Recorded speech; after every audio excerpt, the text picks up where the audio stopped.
Êtes-vous prêt à grignoter quelques livres? Alors, c'est parti!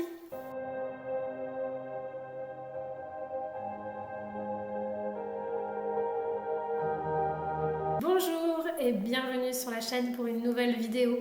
Aujourd'hui, je vais vous présenter mon bilan de mes lectures du mois d'avril.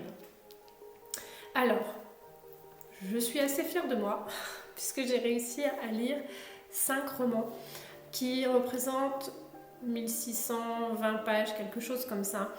Donc c'est plutôt pas mal pour mon rythme de lecture, sachant que le mois d'avril a été un petit peu compliqué, surtout vers la fin. Donc je m'en sors plutôt pas mal. Je vais donc vous présenter au fur et à mesure les lectures du mois, donc en partant du début du mois jusqu'à la fin. J'ai pas fait de classification particulière. J'y arrive pas, c'est le genre de truc que j'arrive pas à dire lequel j'ai préféré, même si j'en ai certains, je suis sûre de les avoir plus aimés. Voilà, j'y arrive pas. Alors, donc, le premier roman que j'ai lu au début du mois d'avril, il s'agit de Alfie de Christopher Bouy aux éditions Au Diable Vauvert. C'était une très très bonne lecture. J'ai adoré ce que j'ai lu. Donc, ici, on suit une intelligence artificielle qui a été achetée par une famille d'humains. Et donc cette intelligence artificielle va les aider au quotidien. Donc c'est assez marrant parce qu'on la voit vraiment dans des actes de la vie quotidienne. Donc par exemple pour les aider à faire à manger, elle va aider l'adolescente à faire ses devoirs. Elle va être un petit peu la compagne de jeu de la plus petite des filles. Elle va être le GPS, elle va être... voilà, elle a vraiment tous les rôles. Et c'est super intéressant de voir que des actes qui pour nous sont complètement anodins, elles vont la questionner, mais de façon assez importante. Et les réflexions autour de ces questionnements sont super bien travaillées. Il y a un petit côté drôle et en même temps, ce questionnement nous fait réfléchir, nous, sur son utilité pour nous au quotidien. J'ai trouvé ça super bien fait. Et donc cette intelligence artificielle, un jour, va se rendre compte qu'il y a eu un problème dans la famille. Je vous laisserai découvrir lequel. Et elle va se mettre à enquêter pour essayer de comprendre ce qui s'est passé. Et ça va partir en cacahuète. Donc c'était vraiment super sympa. C'est des chapitres qui sont très très courts, ce qui fait que ça se lit extrêmement vite. Je l'ai bouffé en 24-48 heures alors qu'il fait 440 pages. Moi, je lis pas 440 pages en 24 heures, donc ça se lit très très vite. C'est hyper addictif. Les réflexions que l'intelligence artificielle a sur l'humanité sont très très bien faites. J'ai bugué à plusieurs moments en me disant mais c'est vrai, attends, pourquoi on fait ça en fait? Et c'était important, je pense, de pouvoir se questionner aussi nous-mêmes. Et l'auteur le fait très très bien. Franchement, à découvrir. Deuxième lecture du mois, il s'agit de L'autre côté du rêve de Ursula Le Guin, que j'ai dans une vieille édition Presse Pocket. Ursula Le Guin, on la connaît surtout pour Terre et Mer. Ici, c'est un one-shot qui n'est pas du tout en lien avec cet univers.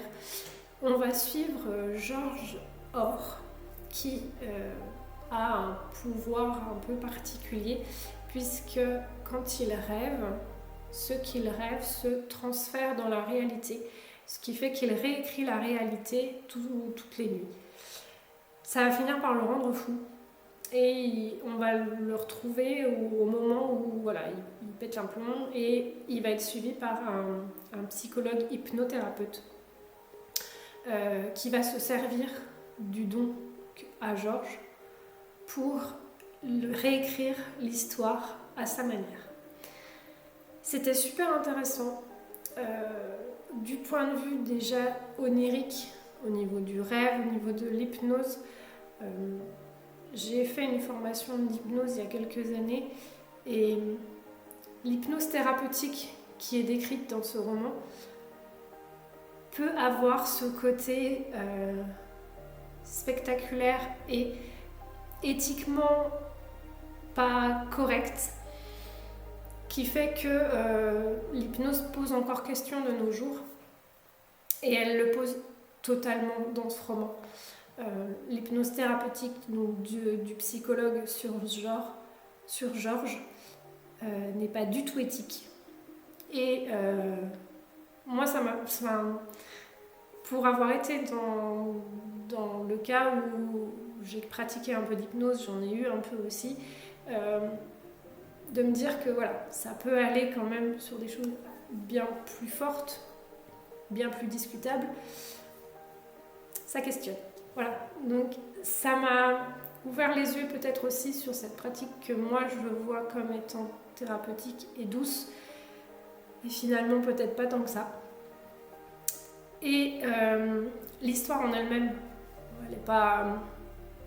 Il n'y a rien d'exceptionnel, on va dire, dans l'histoire. Par contre, tout le traitement autour du rêve, de l'interprétation, du fait d'influencer les gens sur la suite des événements, les événements en question, tous ces éléments font que l'histoire, du coup, est super bien écrite. En plus, c'est du Ursula Le Guin, donc elle a une plume, ça se lit super bien. Il y a des éléments un peu plus scientifiques qui moi personnellement m'ont pas dérangé, mais qui je pense peuvent peut-être déranger certains, qui sont un peu plus poussés. Ça reste quand même très abordable, il n'y a pas de souci là-dessus.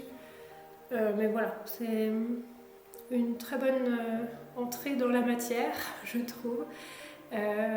Vu que j'avais encore jamais lu d'Ursula Le Guin à part un essai, ce roman en one shot est très très bien pour commencer cette autrice, je pense. Il y a des moments où c'est quand même assez capillotracté.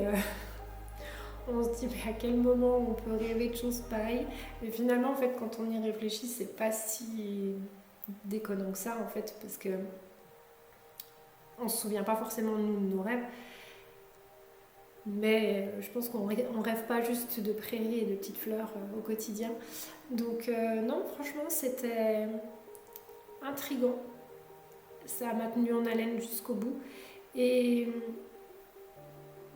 très questionnant aussi. En fait, on est un petit peu dans le même mood, on va dire, que Alfie qui questionnait sur l'humanité. Là, on est plus sur des questions éthiques, médicales, etc. Et il y a quand même aussi un questionnement sur l'humanité derrière. On reste voilà, dans le même chemin sur ce genre de questionnement. Après, on n'est pas du tout sur la même histoire, le même ressenti non plus au niveau de la lecture, mais voilà, à découvrir également. Troisième lecture du mois, alors c'est peut-être celle que j'ai le moins appréciée dans tout ce que j'ai lu. Il s'agit du Signe du chien de Jean Hougron, dans une vieille édition de Noël. Alors, on est sur un pitch assez classique de science-fiction. On est sur un personnage qui arrive sur une planète pour vérifier qu'elle est toujours apte à être en accord avec le royaume galactique, sachant qu'elle n'a jamais donné de nouvelles depuis plusieurs siècles, il me semble. Mais vu qu'ils étaient un peu, on va dire, en arrière au niveau technologie, communication, vaisseaux spatiaux, etc., on ne s'est pas trop posé la question jusqu'à maintenant de savoir pourquoi on n'entendait plus trop parler de cette planète. Et donc le personnage arrive sur la planète et tout de suite en désaccord, on va dire, avec le pouvoir en place. Il va quand même faire son enquête comme c'était prévu à la base, mais il va très vite se rendre compte qu'il y a des choses qui clochent, puisque il y a plusieurs siècles, c'était les pionniers sur certains éléments, on va dire, scientifiques, et que là, ils sont un peu revenus à l'âge de pierre en quelque sorte, ce qui lui paraît pas logique. Il y a également des monstres un peu bizarres qui viennent attaquer la ville toutes les nuits, on ne sait pas trop d'où ils sortent, on ne sait pas trop à quoi ils ressemblent. Enfin, c'est assez bizarre, tout le monde est d'accord avec ça. Enfin, le fonctionnement est un peu particulier et ça va vraiment le questionner. Donc il va faire son enquête, il va découvrir le pourquoi du comment. Alors c'était intéressant du point de vue de la diversité des personnages et au niveau de l'histoire en elle-même, même si ça reste un pitch assez classique, on va dire, de science-fiction. C'était intéressant de voir comment ça avait pu être traité il y a plusieurs décennies, parce qu'il me semble qu'il est de 1970, quelque chose comme ça. 1961. Donc ça remonte quand même à quelques années. Et donc en fait de voir le traitement qu'il pouvait y avoir dans ces années-là, c'était plutôt intéressant. On est lancé dans le sujet directement sans aucune explication. Il y a des termes qui sortent, on ne sait pas d'où. Et ça, j'ai trouvé ça dommage parce qu'il y avait l'air d'avoir tout un univers qui avait été expliqué, mais qu'on ne nous explique pas nous en fait. Ça paraissait logique pour l'auteur, mais pas pour nous. Et j'ai trouvé ça dommage parce que je pense qu'il y avait des trucs vraiment intéressants qui auraient pu être travaillés dessus. Alors, je ne sais pas s'il a fait d'autres romans, si c'était d'autres choses dans le même univers ou pas. Mais ouais, c'était dommage de ne pas avoir plus d'informations sur les planètes, sur le fonctionnement des vaisseaux, tout ça. Et par moments, par contre, on a une explication hyper scientifique d'un truc qu'on ne comprend pas, qui sort d'on ne sait pas où. C'était vraiment dommage, parce que pour le coup, là, ça me perdait à chaque fois. Pourtant, les concepts scientifiques et tout ça, ça me pose pas vraiment de problème en temps normal, mais là, je captais rien de ce qu'on me racontait. Et autre bémol, il y a 0 femme. On est sur une planète où il n'y a que des mecs. On en parle des femmes une fois, à un moment, parce qu'il en croise une, et elle est voilée. Point. C'est tout ce qu'on a sur les femmes. Du coup, on voit que c'est de la vieille science-fiction, parce que c'était pas des thèmes qui étaient courants, on va dire, dans ces années-là. Mais alors là, mais zéro, quoi. J'ai fait, mais c'est pas possible. Alors qu'à côté, on a pas des monstres, mais des sortes d'extraterrestres, avec qui ils sont alliés, qui montrent qu'il y a une bonne diversité, mais alors pas une seule femme dans tout le bouquin, quoi. C'était vraiment dommage, parce que je pense qu'il y a moyen de développer vachement de sujets. Après, voilà, on est sur un roman de 1960. C'était sûr que j'allais pas retrouver les choses que l'on peut voir maintenant. Mais ouais, ça m'a dérangée sur ces petites choses. Je m'y attendais, mais voilà, c'est toujours un peu dommage. Après, en soi, l'histoire était sympathique. Je ne veux pas dire qu'elle était mauvaise, même si on découvre assez vite la même chose que ce que va découvrir le personnage des pages plus loin. Mais ouais, j'ai été un petit peu déçue du traitement de certains sujets qui ne sont plus d'époque, je pense. Mais sur certains romans, ça a très bien vieilli. Et en l'occurrence, sur celui-là, pas trop. Ensuite, j'ai enchaîné. Alors là, j'avais fait que de la science-fiction. Et du coup, j'ai enchaîné après avec un tome de fantasy pour changer un petit peu. Du coup, j'ai lu Engrenage et Sortilèges d'Adrienne Thomas dans les éditions Rajo. Rajo, tout à fait. Donc là, on est sur un roman plutôt jeunesse young adulte, où on suit 2 personnages, Grise et Cyrus. Donc Grise est une jeune femme qui est dans une école où elle pratique la mécanique. Et Cyrus est dans cette même école, mais lui s'occupe, est dans l'école, mais sur le côté magie. Donc on a ces 2 personnages qui ne peuvent pas se piffer l'un et l'autre, puisque les mages n'aiment pas les mécaniciens et les mécaniciens n'aiment pas les mages. Donc on se doute un petit peu d'où ça va nous emmener. Et en fait, ces 2 personnages font partie de familles assez nobles dans l'univers dans lequel on est. Et ils vont subir une attaque une nuit dans leur école et réussir à s'échapper. Et à partir de là, ils vont essayer de découvrir pourquoi on s'en est pris à eux, pour quelles raisons ils ont été la cible de gens qu'ils ne connaissent pas, essayer de découvrir qui étaient ces gens-là, etc., etc.